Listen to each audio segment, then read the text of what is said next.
அண்ணன் சீமான் அவர்கள், நாங்கள் ஆட்டுக்கறி சாப்பிட்டு விட்டுதான் இறைவனை பார்க்க செல்லுவோம் அப்படின்னு சொல்றார். அது அவருடைய பழக்க வழக்கங்கள். ஒருவர் செய்கின்ற அந்த செயலை அவர் எப்படி அவருடையதாக எடுத்துக்கொள்ளுகிறாரோ அதே போல்தான் நாமும் நம்முடைய செயல்களை நம்முடையதாக எடுத்துக்கொள்ள வேண்டும்.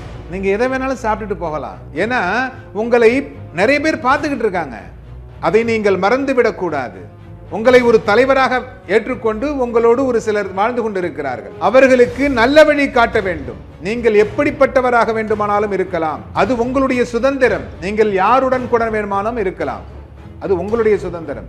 ஆனால் உங்களை பார்த்து உங்களுக்கு பின்னால் வந்து அவர்கள் கஷ்டப்படக்கூடாது என்றால் உங்களுடைய தனி வாழ்க்கை உங்களோடு இருக்க வேண்டும். உங்களுடைய தனி வாழ்க்கையை பொது வாழ்க்கையாக கூடாது. அப்படி பொது வாழ்க்கையாக உங்கள் தனி வாழ்க்கை வர வேண்டும் என்றால் நீங்கள் உத்தமராக இருக்க வேண்டும். எப்படி?